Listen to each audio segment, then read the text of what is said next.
Hello दोस्तों, स्वागत है आपका शर्मा संस्कृत एजुकेशन क्लासेज।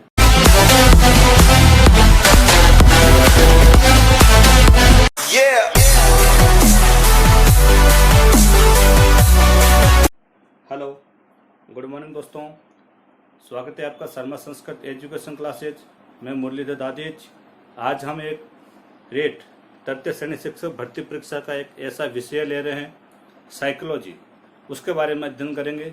उनसे पहले हमने एक चैप्टर पढ़ चुके हैं कि शिक्षा मनोविज्ञान और मनोविज्ञान के अर्थ परिभाषा अपने पढ़ चुके हैं। आज हम नेक्स्ट टॉपिक ले रहे हैं अधिगम का, तो बने रहिए हमारे साथ, बहुत ही अच्छी तरह से समझेंगे।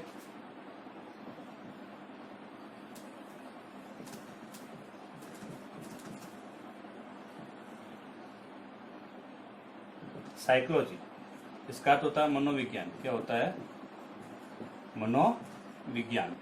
ऐसे हम पता चलता है कि मन धन विज्ञान, मन का ही विज्ञान कहलाता है। अर्थात एक दूसरे की बात को अच्छी तरह से समझना ही क्या कहलाता है? मनोविज्ञान। अर्थात बहुत सारे विद्वान होते हैं, अमेरिका के, रूस के, ब्रिटेन के, जर्मनी के, सबने अलग अलग अपनी परिभाषा बताई। उसके अकॉर्डिंग हम देखेंगे। वैसे देखा जाए परिभाषा के अकॉर्डिंग उसको समझना है कि इसका कहता है क्या है। तो हम चैप्टर ले रहे हैं अधिगम। क्या ले रहे हैं? अधिगम। तो देखते हैं क्या होता है अधिगम। अधि का विधि विच्छेद देखा जाए तो होता है अधिगम, अधिधन गम। अधिक का मतलब होता है अधिक। क्या होता है? अधिक। और गम का अर्थ होता है जानना। क्या होता है?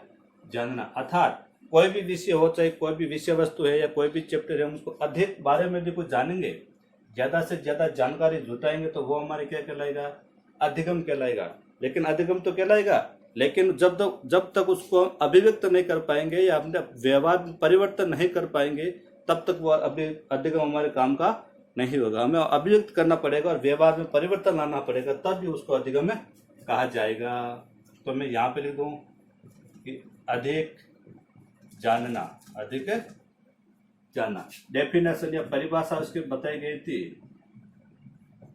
उससे पहले वेरी वेरी इंपॉर्टेंट बता देता हूँ कि अधिगम एक मानसिक प्रक्रिया है। अधिगम एक मानसिक प्रक्रिया है, क्योंकि हम किसी को भी या विषय वस्तु को समझते हैं हमारे दिमाग से या तो मानसिक रूप से उसको ही समझ सकते हैं, तो एक मानसिक प्रक्रिया है। पिछले बार एक क्वेश्चन आया था कि अधिगम है एक सामाजिक प्रक्रिया, एक शारीरिक प्रक्रिया, एक मानसिक प्रक्रिया, एक समागात्मक प्रक्रिया। तो हम क्या कहेंगे? अधिगम एक मानसिक प्रक्रिया। विशेषता के अंदर वेरी वेरी इंपॉर्टेंट रहेगा, तो दोस्तों ध्यान रखिएगा। मैं यहाँ पे लिख देता हूँ ये मोस्ट। तो हम देखते हैं परिभाषा। परिभाषा के अंदर बताया गया है कि अधिगम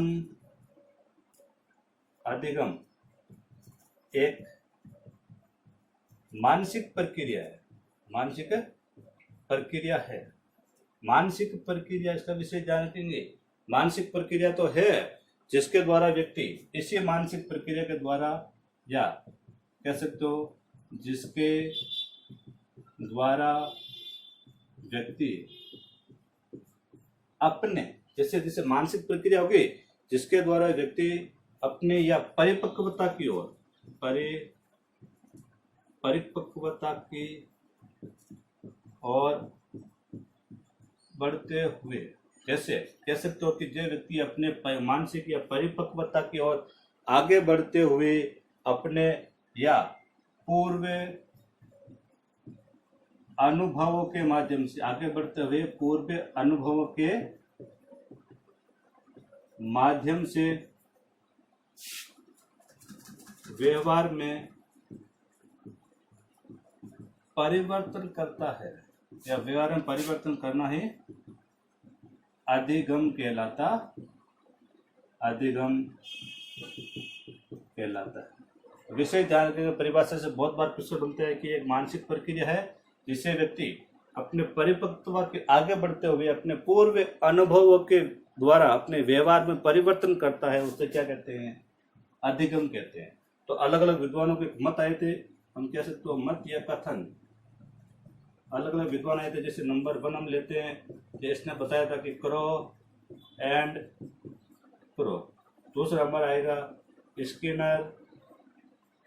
तीसरा हम लेंगे वुडवर्थ। और चौथा हमारा आ रहा है गेट्स। अर्थात हम चारों की परिभाषा वेरी वेरी इंपॉर्टेंट है, इसके माध्यम से हो सकता है कई बार क्वेश्चन भी बन जाता है। तो देखते हैं, क्रो एंड क्रो ने बताया कि अधिगम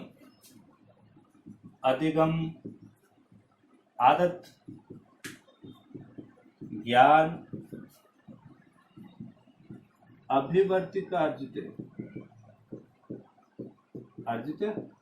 कहने का मतलब जो हम सीखते हैं, किससे सीखते हैं, हमारी तो आदत होनी चाहिए, उसको ज्ञान। अभिवर्ती का मतलब होता है एक सोच, क्या होता है, इसके माध्यम से ही व्यक्ति कुछ न कुछ सीखेगा। ये परिभाषा किसने दी थी, क्रो एंड क्रो। दूसरे विद्वान हमारे आया कि स्किनर ने बताया कि व्यवहार में या अधिगम से हम कह सकते तो व्यवहार में उत्तरोत्तर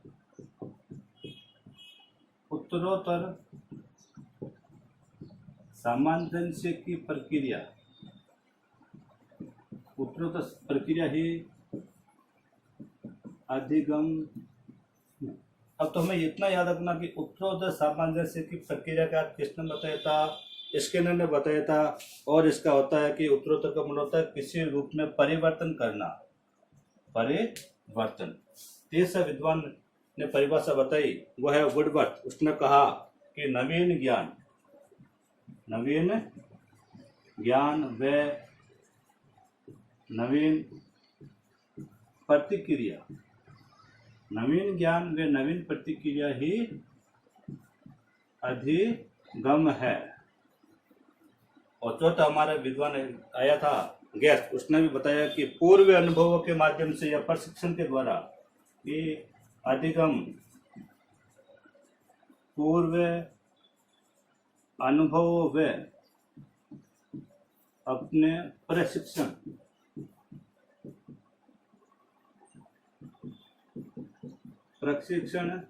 द्वारा, एक तो क्या होगा, पूर्व क्या होगा, अनुभव होगा, और व्यक्ति का प्रशिक्षण होगा, उससे व्यवहार में ही परिवर्तन होगा। द्वारा व्यवहार वह है में परिवर्तन ये अधिगम है, ये अधिगम। तो एक बार हम वापस देखते हैं कि अधिगम क्या है, एक मानसिक प्रक्रिया है। अधिगम एक मानसिक प्रक्रिया है जिसके द्वारा व्यक्ति अपने परिपक्वता की ओर आगे बढ़ते हुए तथा पूर्व अनुभवों के माध्यम से व्यवहार में परिवर्तन करता है, उसे क्या कहते हैं, अधिगम कहते हैं। तो कथन नंबर 1 आया विद्वान क्रो एंड क्रो, उसने कहा अधिगम आदत, ज्ञान, अभिवर्तियों का अर्जन है। और दूसरा हमारा यह था स्किनर, उसने कहा कि व्यवहार में उत्तरोत्तर सामंजस्य या परिवर्तन करना ही अधिगम कहलाता है। तीसरा विद्वान है वुडवर्थ, उसने कहा कि नवीन ज्ञान और नवीन प्रतिक्रिया के माध्यम से जो व्यवहार में परिवर्तन होगा उसे अधिगम कहते हैं। और सबसे लास्ट विद्वान हमने लिया गेट्स, उसने कहा कि पूर्व अनुभवों के माध्यम से जो व्यवहार में परिवर्तन होगा वही अधिगम है। उसके आगे हम यहाँ देखेंगे कि अधिगम के सोपान, अधिगम को प्रभावित करने वाले कारक और अधिगम की विशेषताएं। तो हम देखते हैं आगे अधिगम की विशेषता, अधिगम सोपान और अधिगम को प्रभावित करने वाले कारक। अधिगम हम किस प्रकार हम जानते हैं, तो देखते हैं हमारे साथ अधिगम की विशेषता क्या क्या है। विशेषता के अंदर नंबर 1 हम लेते हैं कि अधिगम एक आजीवन प्रक्रिया है। जीवन भर हम कुछ न कुछ सीखते रहते हैं, तो इसलिए प्रक्रिया क्या हुई, आजीवन प्रक्रिया हो गई। दूसरा हम कहते हैं अधिगम एक सार्वभौमिक है। अधिगम एक सार्वभौमिक का मतलब होता है कि मानव भी उन्नति करता है और पशु भी उसमें कुछ न कुछ सीखते हैं, दोनों के अंदर भी होता है। और तीसरा विशेषता देखते हैं अधिगम एक स्थायी प्रक्रिया। अधिगम के माध्यम से कोई भी हम चीज सीख गए उसको कभी वापस से भूल भी नहीं सकते हैं। और हम उस किसी बात को हम सीखते हैं तो उसमें क्या लगता है, समय लगता है। और हमें विशेषता वेरी वेरी विशेषता हमने पहले पढ़ ली कि अधिगम एक मानसिक प्रक्रिया है, इसका विषय थोड़ा ध्यान रखें। अधिगम में वातावरण की उपज होती है। कोई भी हम चीज को सीखते हैं या स्टडी करते हैं, हमें एक अच्छा वातावरण या माहौल का भी होना एक जरूरी है। आगे देखा कि बुद्धि का विकास होता है, कि बुद्धि का विकास हो गया तो हम अधिगम जान पाएंगे। आगे कहते हैं अनुभव एक अनुभवों का संगठन है। अधिगम में अनुभव हमारे बहुत अच्छे प्रकार व्यवहार हैं तो हम अधिगम भी सीख सकते हैं। आगे वेरी इंपॉर्टेंट हमारे आ रहे कि अधिगम की जो श्रेष्ठ विधि है, अधिगम किस प्रकार से सीखा जाए, उस विधि का नाम है करके सीखना। क्या है, करके सीखना। अर्थात इस करके सीखना जो विधि का जो विद्वान है या लेखक है वो है जॉन डीवी। कौन है? John Dewey. तो ये वेरी वेरी इंपॉर्टेंट। अधिगम की श्रेष्ठ विधि कौन सी है? करके सीखना। उसके प्रतिपादक के राइटर कौन है? John Dewey. आगे हम देखते हैं अधिगम के सोपान कि अधिगम के सोपान किस प्रकार के हैं। नंबर 1 हम लेते हैं अभिप्रेरणा और अनुक्रिया। अभिप्रेरणा क्या होती है कि कोई भी चीज का मन में आना, कि मेरे मन में आ गया कि मुझे पढ़ाई करना है या मुझे कुछ सिलेक्शन करना है, अर्थात वह क्या है? अभिप्रेरणा होती है। दूसरी क्या आती है? अनुक्रिया। यदि मन के अंदर हमने ठान लिया कि हमें पढ़ना है तो अनुक्रिया का मतलब क्या हो गया कि हमें कुछ कार्य भी करना पड़ेगा। मन के अंदर किसी बात को ठान ले तो हमें क्या करना पड़ेगा? कार्य करना पड़ेगा। और हम कार्य करेंगे तो बीच में क्या आएगी? बाधा भी आएगी, बहुत सारी रुकावटें आएगी, हमें मतलब परिस्थिति का सामना करना पड़ेगा। यदि बाधा भी आएगी तो हमें कोई न कोई किसी से पुण्य बल मिलेगा, मोटिवेशन या गाइडनेस मिलेगा, तब हम आगे बढ़ पाएंगे।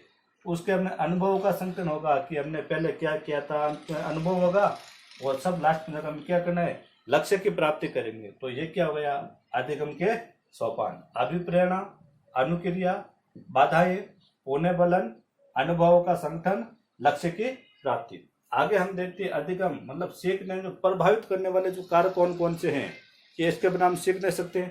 नंबर 1, अधिगम को सीखना तो सबसे पहले मनुष्य की इच्छा होनी चाहिए। इच्छा जागृत नहीं होगी तो हम कुछ कर भी नहीं सकते। दूसरे, मनुष्य की आयु भी होनी चाहिए। जैसे ये साइकोलॉजी बीएड के बाद में जो grade first grade second grade के लिए हैं, क्या 5वीं क्लास वाले पढ़ सकते हैं? क्योंकि उसकी अभी आयु नहीं है। तत्परता मतलब अपनी लगन भी होनी जरूरी है, तभी हम कर पाएंगे। तेज हमारा कार्य की सीखने की विधि, अर्थात कोई भी हम कार्य करते हैं उसके सीखने की विधि क्या है। जैसे हम 5 पन्ने पढ़ लिए, नींद आ गई, पता नहीं चला कि क्या चीज है, तो एक पढ़ने का तरीका भी होना चाहिए, परिपक्वता भी होनी चाहिए, विषय वस्तु भी होनी चाहिए। अब रात को कभी कभी पढ़ते समय नींद आ जाती है, पता नहीं चलता मैथ्स पढ़ रहे हैं, साइंस पढ़ रहे हैं, संस्कृत पढ़ रहे हैं, तो एक विषय वस्तु का ज्ञान या उस पर विशेष फोकस करना भी एक जरूरी है। उसके लिए हमें क्या चाहिए? एक अच्छा वातावरण चाहिए। तो वातावरण के अकॉर्डिंग हम अधिगम को प्रभावित कर सकते हैं। और तीसरी बात लास्ट हमारा आते हैं बुद्धि का भी एक होना जरूरी है। ये भी सारे प्रभावित करने वाले कार्य हैं। आगे इसके जस्ट हम आगे के वीडियो में लेके आए हैं कि अधिगम के सिद्धांत, अधिगम के सिद्धांत जैसे अनुकूलित अनुक्रिया का सिद्धांत, CR theory, RS theory, Skinner, बहुत सारे विद्वानों ने अलग अलग सिद्धांत देते। हम उसको अच्छी तरह से समझेंगे। तो हम देखो हमारे जो टॉपिक है उस टॉपिक के अकॉर्डिंग पढ़ रहे हैं। वहाँ पे टॉपिक में स्पष्ट रूप से दिया गया है कि अधिगम की विशेषता, अधिगम के सोपान, अधिगम को प्रभावित करने वाले कारक, और आगे हम पढ़ेंगे अधिगम के सिद्धांत। ओके, धन्यवाद।